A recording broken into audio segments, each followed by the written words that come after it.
gosh, Morning, Miss Sonia. morning, Miss Cheryl. I'm late for work. I noticed the other day y'all had a big campaign with them police officers so shutting down them people barbecue, wedding, dance. Man, how y'all expect these people to make money and survive? Oh, Miss Cheryl, that is far from the truth. The EPA and the Guyana Police Force are actually working together to ensure that persons who conduct certain businesses and activities are authorized. We've tried to allow them to adhere to the noise regulations. Well, this gotta be a new law. What law is this? These laws were always in place. It's now that we're getting all these complaints at the agency, we are trying to enforce them. The Environmental Protection Act has been in place since 1996, and it states that persons and businesses must apply for environmental authorization before operating a sound-making device. Well, girl, I never know this thing is part of the law. So if you're keeping a barbecue or an open-air function, like a wedding or a concert, especially in your community, right, and you're playing a music system, you have to apply for a short-term noise permit. And for persons that operate in a business and you got generators and stuff, you have to apply for a long-term permit. And that is applicable to bars and hotspots and clubs also. Well, now that you explain it, I understand it. It's unfair to the elderly, sick people, and even them little children. That is correct. According to the World Health Organization, loud noise can cause stress, sleep deprivation, and hearing impairment.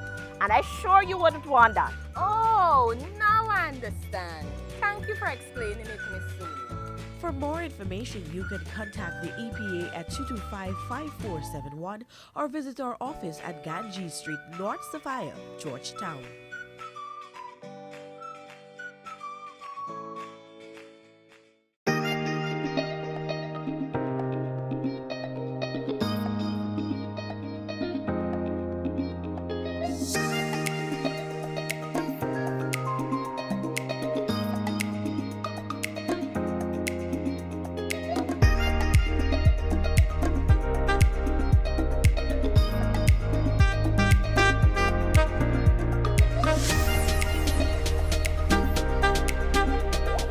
Can you come around, please? Morning, my name is Deborah. I just want to get some information. Good morning. I am Odessa Duncan, Senior Environmental Officer. How may I assist you today? Tell me something. They got this man next door by me breaking on this big building, and it's bare asbestos in the roof. I could remember hearing on your TV program that asbestos is dangerous to human health and the environment. This is correct. The Environmental Protection Act states that any person or facility that is storing, treating, transporting, and or disposing of hazardous waste material must be authorized by the EPA to do so. Oh, but it's now I'm really hearing about this hazardous waste thing. Tell me something more. Hazardous waste are waste material with properties that are dangerous or capable of having a harmful effect on human health and the environment, including things like paint, fertilizers, and pesticides, waste oil, and asbestos. These things have the potential to cause cancer, birth defects, kidney failure, and reproductive impairment, with children being at the highest risk. The environmental authorization in this case gives the legal right to transport, store, and dispose of this material in accordance with the EP Act Chapter 2005 Laws of Guyana. Now, this ensures you and your operation and your process is safe for the environment and human health. So you mean to tell me that all them leftover Christmas paint that I got on in my kitchen sink, I need authorization from EPA to get rid of it? No, Miss Deborah. These items, once used for household purposes, does not require environmental authorization from the EPA. However, you should still take necessary steps to ensure that these materials are stored and disposed of in an environmentally safe manner. Thank you so much for the information. I go in and tell he that he needs an environmental authorization. Thank you.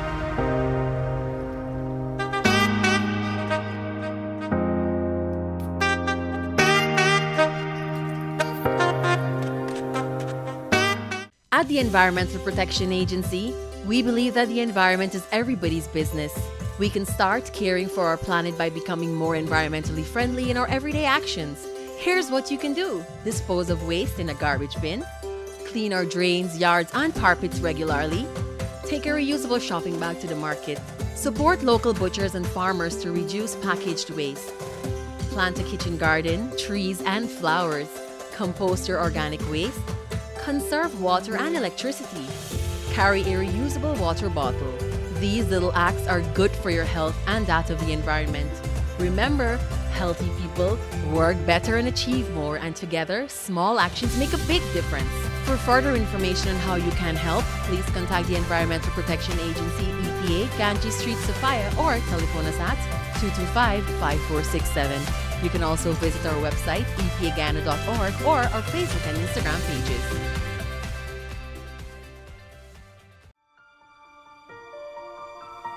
From the gift of Iwakrama to the groundbreaking low-carbon development strategy, Guyana, the land of many waters, land of the giants, has been a leader on environmental management and biodiversity conservation in the Caribbean and on the world stage. Guyana is now embarking on a bold new path that places environment at the center of its development. Our country's Green State Development Strategy is our country's long-term development plan that seeks to reorient and diversify Guyana's economy, reducing reliance on traditional sectors and opening up new sustainable income and investment opportunities. The GSDS will provide the foundation for an inclusive green economy, which will result in improved human well-being and social equity while reducing environmental risks. In 2016, a bold move was made to ban styrofoam food containers through legislation and enforcement. We join the rest of the world in beating plastic pollution for World Environment Day and beyond.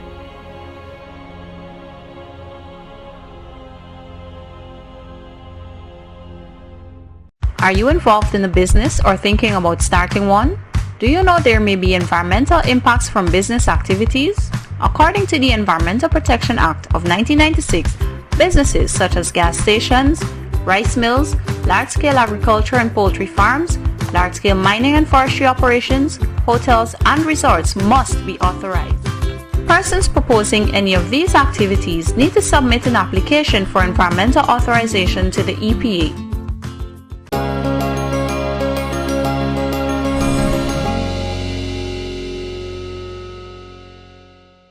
Hello viewers, welcome to another edition of the Environmental Protection Agency's monthly feature, The Environment Matters, where we highlight the work of the agency in the context of national development and sensitize you on your roles and responsibilities as partners in this developmental process. Ultimately, the goal of this program is to ensure protection of human health and the environment through education and awareness.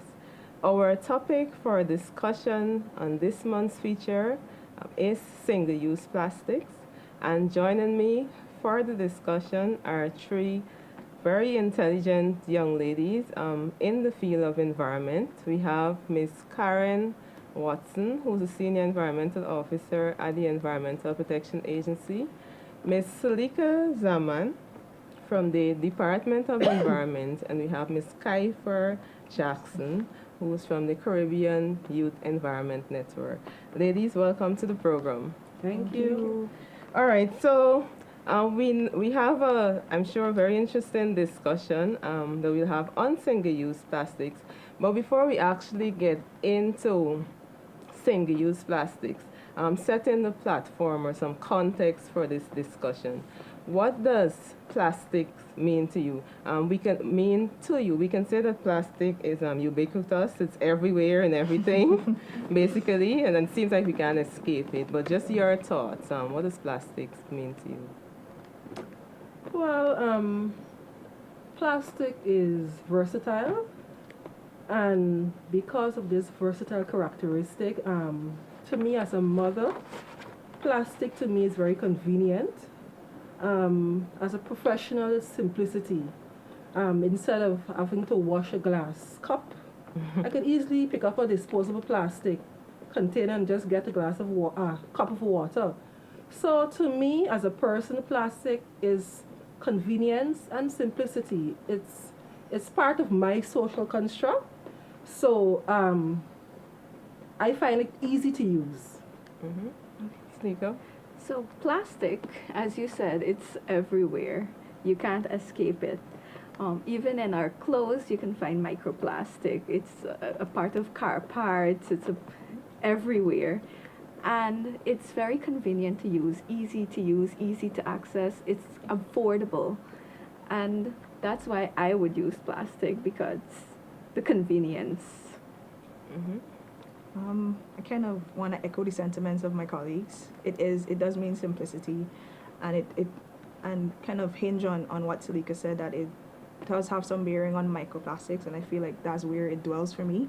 It's more than just simplicity. Yes, it's convenient, it's easy, but I feel like it can also mean something that we can use and reuse, and not just use for the convenience of one time. So at least for me, I take my plastic bags with me. I actually have a bag of bags. I think most households do.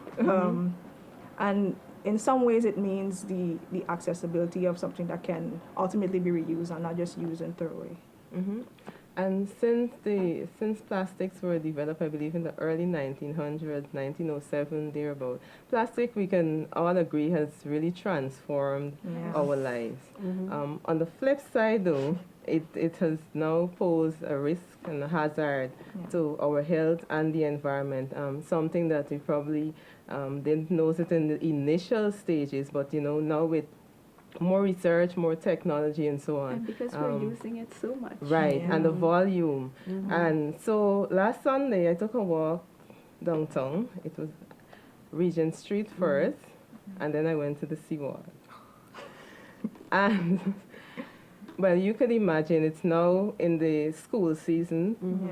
Persons are trying to get stuff to get their children back to school, which means there are a lot of items that are coming into the country packaged, but unfortunately and sadly, those are not being disposed of correctly. I noticed in front of many of the businesses there were piles and piles of garbage, and a large volume of those were plastics, wrapping plastics and all these things. And the seawall, out there, it was littered. Plastic bottles, cups, plates, all these things. And I'm thinking, how could we mar such a beautiful place and our country? We were ranked the #1 ecotourism destination, and we have all this prestige going for us. We are going to be one of the leading oil and gas country in the world very soon. So we have a lot of attention is on Guyana. And I'm thinking that really as Guyanese, we really need to take stock of our actions, especially as it relates to the disposal and the management of our waste, the business community and so on. But what are some of the impacts, of later? Because we want to bring it a little more personal, because it starts with you, with me as an individual. What are some of the impacts of littering? I think we could relate that again, and building on what I mentioned before, microplastics. I think most persons might not have an idea of what this is, but microplastics are the broken down pieces of larger pieces of plastic, and these pieces of plastics are often found on the beach or shorefront, as well as within the ocean, which it can be and usually is consumed by the fish. Ultimately, we eat the fish, and that gets into our bodies.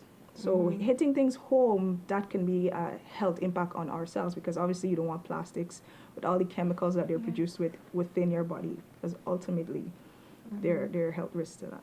As a matter of fact, I was reading research the other day, and it said that the amount of microplastic we consume when we're eating fish and seafood and so on, it's equivalent to a credit card.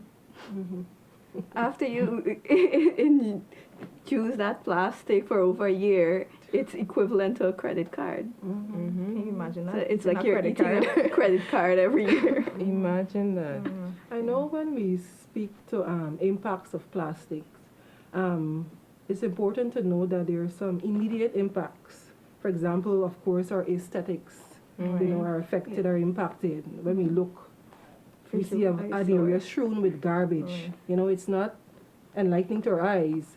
But we also have to speak to the cumulative, the overtime impacts of littering. And we know of the issue of flooding we had that issue of flooding in 2005. And that was caused in part mainly to our drains flood or clogged with garbage. And so when we speak to the impacts, we look at the immediate and the cumulative impacts of littering. And we need to educate and bring awareness to persons that, okay, if you throw your garbage in the drains, they will be clogged up and you will cause flooding. And ultimately your lives will be affected. You will lose furniture, investments you've made. So we really need to spread awareness and educate persons on the dangers and the impacts of plastic indiscriminately being dumped. And what is ironic too is that most persons know that that littering is bad for the environment, right? And you shouldn't be littering. But why is it that people still litter? That's a good question. I think the general mentality of persons is that when I throw it down there, it's somebody's job to pick it up. Which is a ridiculous concept because you do not do that in your house. And you have to think of our external environment as your home because it is. We consider Guyana, when we go outside of Guyana, mind you, our home, we love it, we praise it, but when we're here, we don't treat it with the same respect that we do when we're outside of Guyana. So I think the mentality is where we have to start to change, to accept and understand that this is my environment, this is my home, and have an appreciation and really and truly a love for our country.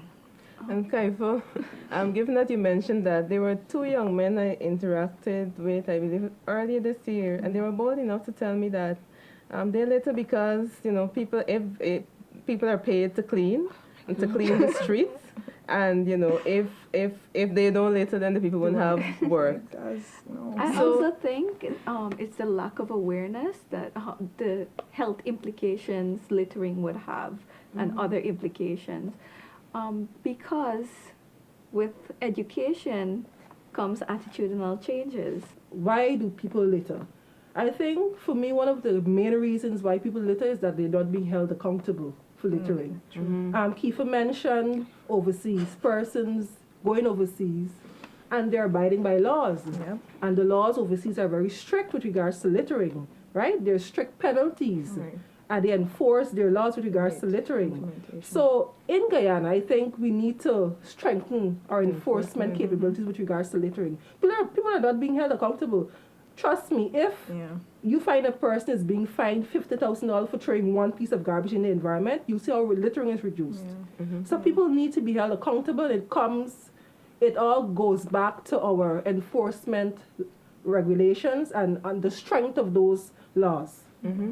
And we're hoping to, with education and awareness, to complement that enforcement as well, that attitudes would be changed. But you're correct, the enforcement aspect of it needs to be strengthened. And because I'm thinking, while I was on the seawall, going back to that seawall matter, there were persons sitting there next to piles of garbage, and I'm wondering whether they were, I didn't spend very long out there because, the whole aesthetics, as you talked about, and there were rats, running right by your feet, and so I'm thinking, how could they sit comfortably having a conversation or, and, vend and whatever with piles of garbage, I think people get accustomed to become that. desensitized to it. Yes. At this point, those rats are residents of the seawall.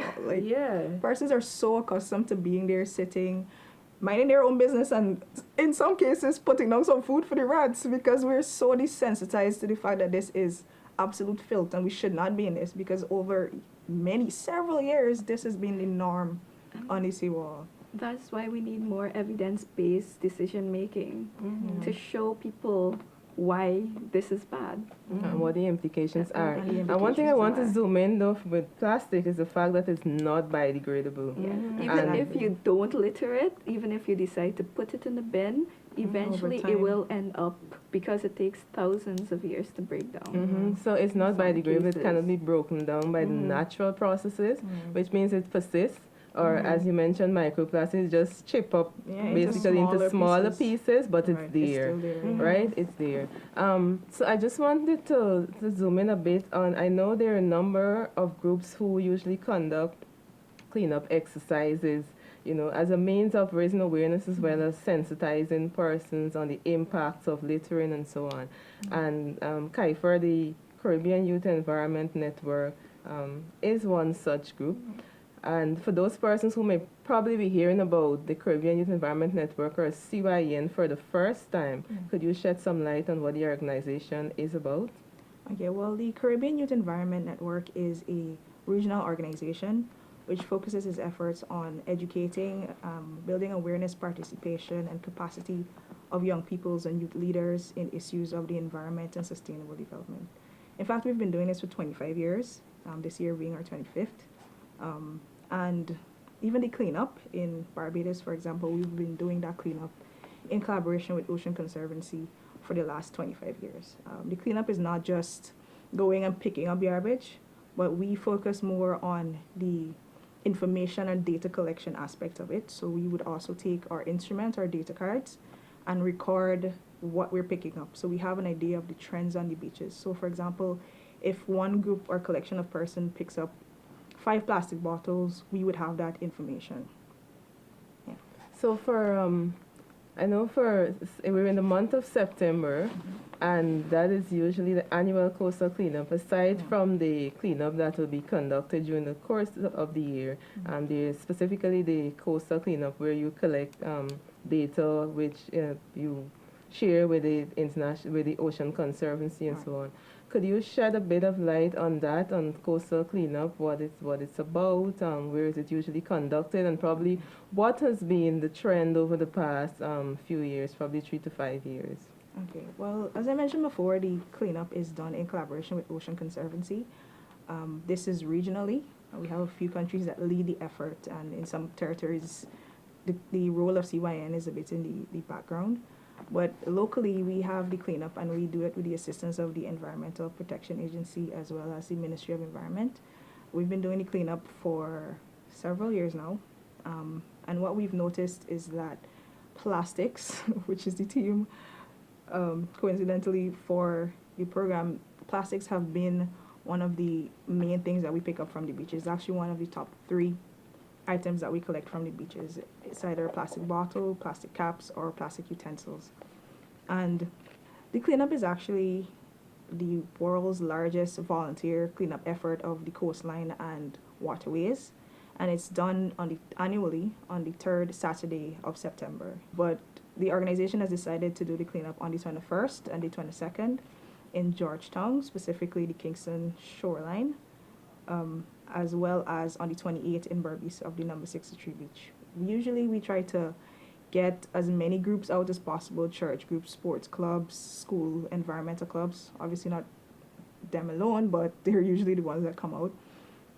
And just a cross-section of the public that might be interested in coming out and might be interested in fostering an appreciation, because it's only when you're there and you see the impacts of your actions that you can have an understanding and appreciation and essentially curb your mindset and habits. So we encourage as many persons to come out as possible, and we've extended it to the 22nd to include persons that might not be able to make it on the Saturday, for example, Seventh-day Adventists, and just encouraging more persons to come out and to assist with the effort. It's usually in the morning? It's usually from 6 a.m.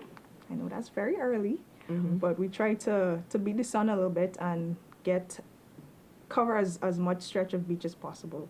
So the earlier we get out there, some persons want to work until 12. We are not opposed to that, but we go as long as our volunteers would like. So usually the morning period of the day is the coolest, believe it or not. The sun actually kicks up around 2 or 3. So we try to capture that specific time frame. Also, if I can add, refreshments are provided after the Incentives. cleaning. Incentives And they won't for have to persons carry to their own come. gloves and Right. so on. We provide the materials. So you just need to show up, and anybody can come, basically. Anybody can come. But participate. we're encouraging persons this year to bring your own water bottles because, like I Right. mentioned, among the things that we notice, and sadly enough, we have been contributing in a very small sense to the plastic bottles because we would try to provide refreshments, liquid refreshments for persons. But we're asking persons this year to walk with their own plastic bottle. This is just in an effort to green the entire cleanup because although, like you said, plastic is everywhere, it's kind of hard to avoid, but we're focusing ourselves in how we can green the initiative a little bit more. And starting where we are with what we have. Some persons may ask, though, why clean up when, the place obviously will be dirty again? Right. Well, I think what we try to do is curb the psychology of littering. What we find is that it goes back to a mentality. All behavior goes back to a mentality. And this being no exception. If you can find a way or create a way, or you can curb the mentality of a person from doing something, then by all means. And through the cleanup, we try to incentivize persons to come out. We try to have them out as much as possible. And in their groupings, you might be a part of a social group, for example, the Leo Club. And yes, they would focus on other activities, but once we can get them to participate and get their members out, then we will be able to have them understand through their membership the issues related to pollution and marine debris. But we also try to get the cross-section of persons, like I mentioned. So persons participate from all tiers of society, if you want to say. And being able to touch all of those areas and all of those individuals with different interests and different backgrounds is what we try to do through the cleanup. And what we've actually noticed throughout the years is that there's an increase because in the number of participants that we have, and also an increase in the number of beach cleanups that we're seeing.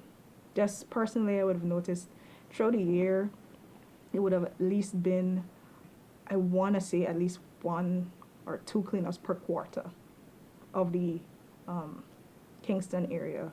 And I think that's commendable because 5 years ago, that wasn't happening. I mean, my organization obviously is not the only one that's doing it. So more persons are actually getting involved. More persons are actually getting involved. So I think it starts with the carbon mindset, and once you are able to encourage and get persons out, which we try to do, I think we'll be able to change that perspective of why clean when it could just be littered again, because you're littering the place. So Also, the cleanup, remember you're collecting data that would inform decision making. It's not just going to clean up and that's it. You're actually taking down that information. All right, so in our initial discussion, I know Karen mentioned that there are certain systems that needs to be put in place to address the issue of waste management. We talk about the regulations, we talk about education awareness, and we know the government of Guyana has announced last year that single-use plastics will be banned in 2021. All right, so that is another method or approach to actually curb the issue of plastic pollution. So, Karen, as we zoom in now on our discussion as it relates to single-use plastic, first, I think you should give the audience an idea of what we speak of specifically when we talk about single-use plastics.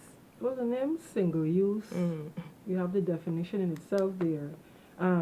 Essentially, they're plastic items that should be only used once, ideally. But we find a lot of persons are reusing single-use plastic items due in fact to their physical characteristics. We find a lot of single-use items, they're light, right? And because of the lightness, they're flexible, they're versatile, but they're not durable, right? So scientists have made single-use items, for example, plastic bottles. We have the grocery bags. We have some cutlery items, the plates and so forth. They make it to be only used once because of their flexibility and of their lightness, right? Because when you use them once, sometimes they're easily breakable, right? So due in part to that, they're meant only to be used once, but we find persons are still reusing them out of convenience, right? It's difficult to tell a housewife, and even me as a professional woman, not to throw away my bags I collect, because I put my garbage in them. You know, I store my garbage in them, I keep them, right? And it's hard to tell somebody to throw away a nice looking plate that you used it once, it did not break, right? So I will reuse it again, right? So single-use items in themselves, they should be used once, ideally. And another important scientific factor or physical fact to note is that single-use items, the thickness is 35 microns or 35 micrometers. It's like the thickness of a strand of hair, right? So it's very thin, right? And that thinness in itself causes scientists to say that they can only be used once, right? Because they're so thin, right? They can be broken easily, right? So single-use plastics, we find they're easily accessible, especially in supermarkets. And the reason why the ban will be coming into place, because single-use plastic is so widely used, right? And it's so easy to use. Some persons do dispose of them indiscriminately. They throw them away because they're light. So you can easily throw away a plastic bottle, throw away a garbage bag, and where you think they end up? In the drains, right? So because of the impacts single-use plastic pose to the environment cumulatively too, we have to put measures in place. And this ban is one such measure to put in place to help curb the disposal or the indiscriminate dumping of single-use plastic. So we're happy that we're heading in the right direction with the ban, and it's supposed to be phased. It will not be done immediately because that may pose a negative impact on the market and on the commercial industry. So we're happy about the systems the government is putting in place to help curb in the disposal of single-use plastic. And some people may ask why have a ban when you could just have it recycled, but because of the quality of single-use plastic, they cannot be recycled.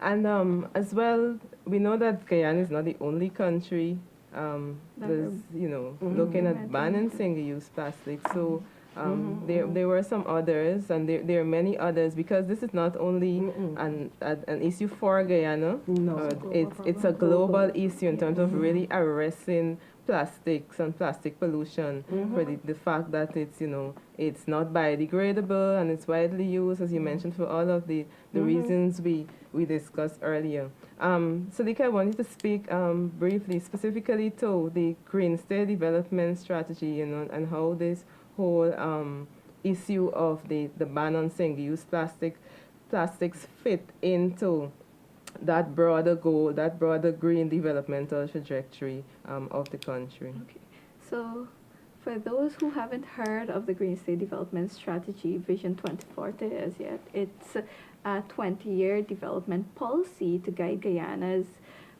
transition to a green economy. And a green economy basically means it's not just planting trees and having solar panels and so on.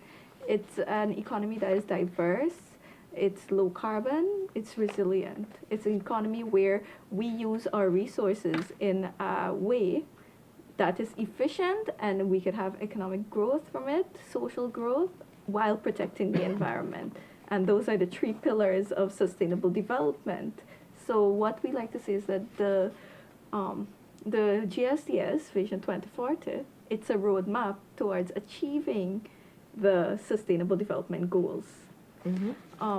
The three key messages, there are three key messages under the GSDS: managing natural resources wealth, support economic resilience, and build human capital. The ban on single-use plastic, it could fall under all three of these, because it has health implications, so it will be under build human capital. The central goal of the GSDS is to improve quality of life for Guyanese. And if we're not addressing health issues, we know that single-use plastic pose health issues, many health issues. If we're not addressing that, then we're not going to be implementing towards the green. So it has various tenets which has to be addressed as we carve this green path for us. Ladies, we're about to wrap up. So your takeaway message as it relates to single-use plastics. I'll start with Karen. I was looking at a video the other day, and there are some birds, they're endemic to the seashore, the Pacific seashore. They're called albatrosses. And there was a video of, I don't know, it's a scientist. They found a lot of them dead on the Pacific seashores. And when they opened their stomach, they found a lot of plastic, microplastics in the stomach, right? And that resonated with me. It struck a chord with me emotionally to see the impact it has on marine life. I was sad when I saw that video, but I would just like to encourage persons. Our actions impact others, and especially marine life with regards to plastics. So reduce plastic littering. Essentially, that's my message to you. Change your mindset, change how you think. There needs to be a paradigm shift in our thinking with regards to littering. Reduce plastic littering and help to, preserve the life, animals that may be impacted from our littering. Mm-hmm. Yes. So, as Karen said, I would like to encourage persons to reduce their use of plastic. I know plastic is easy to access, but there are many other alternatives to plastic. You could start with small individual actions. You can start carrying your reusable shopping bags to the grocery store. I know some people that take the reusable shopping bags, then put the plastic within the reusable shopping bag. But it's time that we make that change. We don't need that much plastic in our lives. Yeah. I want to similarly challenge persons to move away from the excessive plastic use, and because it's a small step to a larger complete non-use of plastic items, and it's not hard. You could start per month. Personally, I've challenged myself to not use plastic straws. That's my way of in a small way starting on the road to not single use of plastics. And challenge persons in a similar way. And policy is there, implementation and enforcement is needed. But even with the simple ban of this item, it could start in a way to transform how we think and how we use. And the styrofoam ban that was previously established is one example of that. Even within the cleanup, we would have noticed that after the ban, we would have seen a reduction in the amount of styrofoam use on the shore. So the plastic ban is just a small step, and if we can get ahead of the ban and try to curb our mentality before the ban is enforced, then we could have a foot up. Mm-hmm. And as Karen mentioned, there are several stages or phases to the ban, and one of that is the public consultation, stakeholder engagement. So we really want to encourage persons to get involved, in what's happening, and when there's a conversation or consultation in your area, ensure that you're an active participant. Sure. I know we're all busy for some reason, but we have to find time for things that are important. Especially the vendors and the supermarket owners, they should be there so that we can discuss alternatives. We can discuss how we'll go about moving forward. And everybody needs to take ownership for this. When I think it's usually said when something goes wrong, somebody else is blamed. But when it's right, things are flourishing, everybody wants to take personal credit. So persons need to take ownership for this. We all have a responsibility. We all have a role to play in reducing our plastic consumption, our use of plastic, disposal. There's a report that came out of the BBC last year, and it's just about 9% of all the plastic that is produced that is actually recycled. right?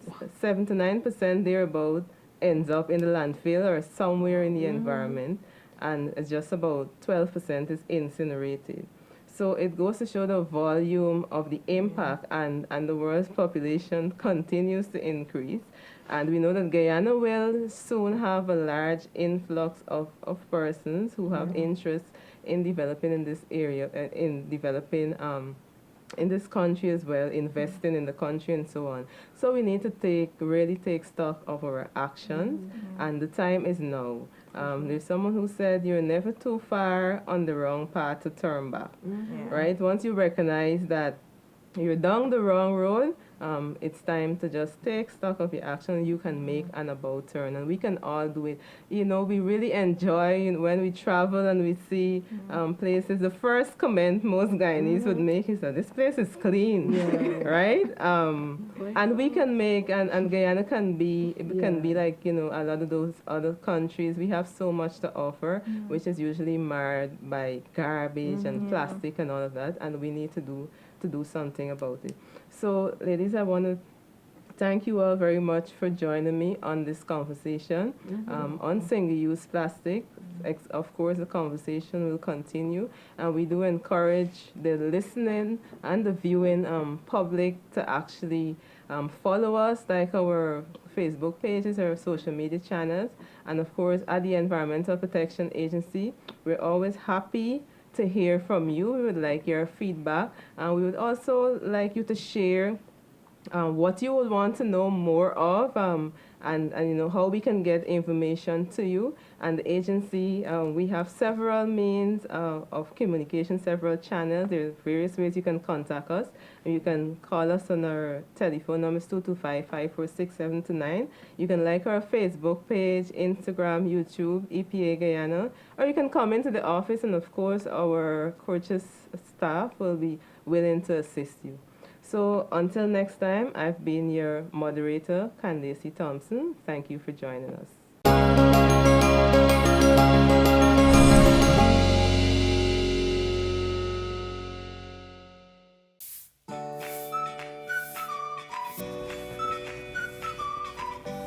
Miss Sonia, wait, I want to ask you something. Oh gosh, Miss Sonia. Morning, Miss Cheryl. I'm late for work. I noticed the other day y'all had a big campaign with them police officers, so shutting down them people barbecue, wedding, dance. Man, how y'all expect these people to make money and survive? Oh, Miss Cheryl, that is far from the truth. The EPA and the Guyana Police Force are actually working together to ensure that persons who conduct certain businesses and activities are authorized. We've tried to allow them to adhere to the noise regulations. Well, this gotta be a new law. What law is this? These laws were always in place. It's now that we're getting all these complaints at the agency, we are trying to enforce them. The Environmental Protection Act has been in place since 1996, and it states that persons and businesses must apply for environmental authorization before operating a sound-making device. Well, girl, I never know this thing is prior to the law. So if you're keeping a barbecue or an open-air function, like a wedding or a concert, especially in your community, right, and you're playing a music system, you have to apply for a short-term noise permit. And for persons that operate in a business and you got generators and stuff, you have to apply for a long-term permit. And that is applicable to bars and hotspots and clubs also. Well, now that you explain it, I understand it. It's unfair to the elderly, sick people, and even them little children. That is correct. According to the World Health Organization, loud noise can cause stress, sleep deprivation, and hearing impairment, and I'm sure you wouldn't want that. Oh, now I understand. Thank you for explaining it, Miss Sonia. For more information, you can contact the EPA at 225-5471 or visit our office at Ganges Street, North Sophia, Georgetown.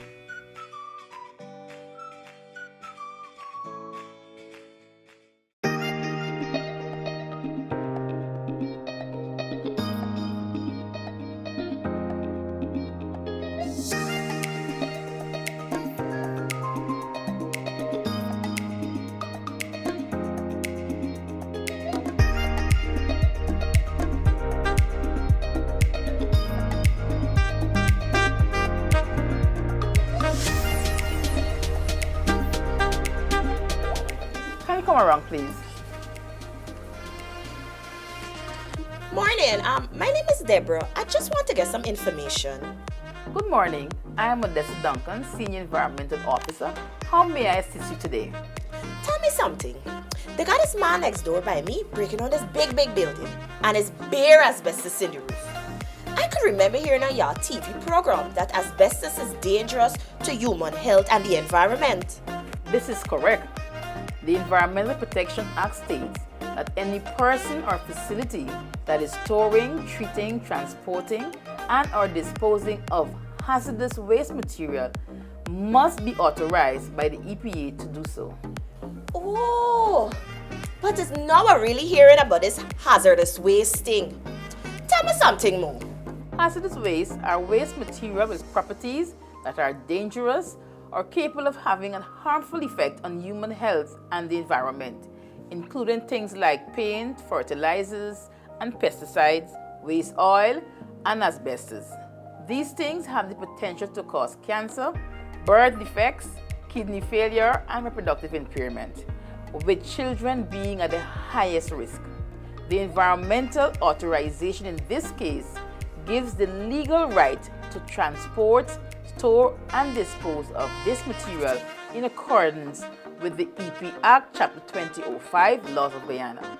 Now, this ensures you and your operation and your process is safe for the environment and human health.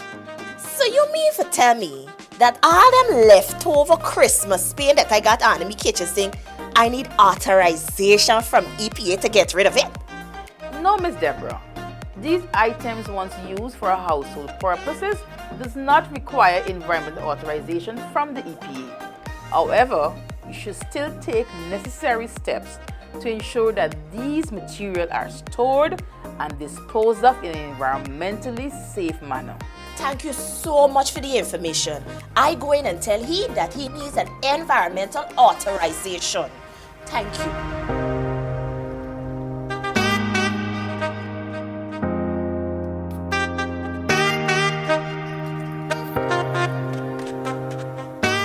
At the Environmental Protection Agency, we believe that the environment is everybody's business.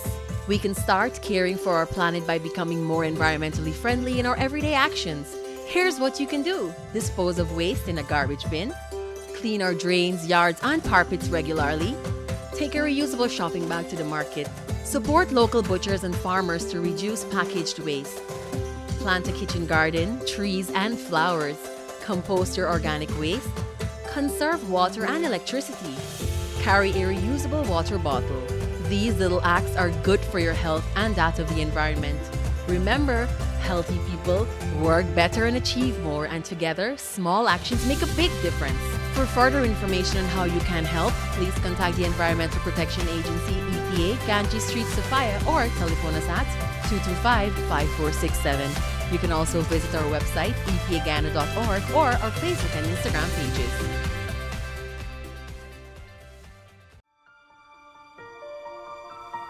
From the gift of Iwakrama to the groundbreaking low-carbon development strategy, Guyana, the land of many waters, land of the giants, has been a leader on environmental management and biodiversity conservation in the Caribbean and on the world stage. Guyana is now embarking on a bold new path that places environment at the center of its development. Our country's Green State Development Strategy is our country's long-term development plan that seeks to reorient and diversify Guyana's economy, reducing reliance on traditional sectors and opening up new sustainable income and investment opportunities. The GSDS will provide the foundation for an inclusive green economy, which will result in improved human well-being and social equity while reducing environmental risks. In 2016, a bold move was made to ban styrofoam food containers through legislation and enforcement. We join the rest of the world in beating plastic pollution for World Environment Day and beyond.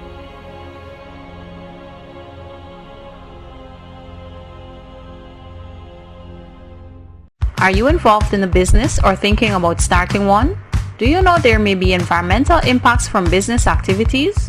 According to the Environmental Protection Act of 1996, businesses such as gas stations, rice mills, large-scale agriculture and poultry farms, large-scale mining and forestry operations, hotels and resorts must be authorized.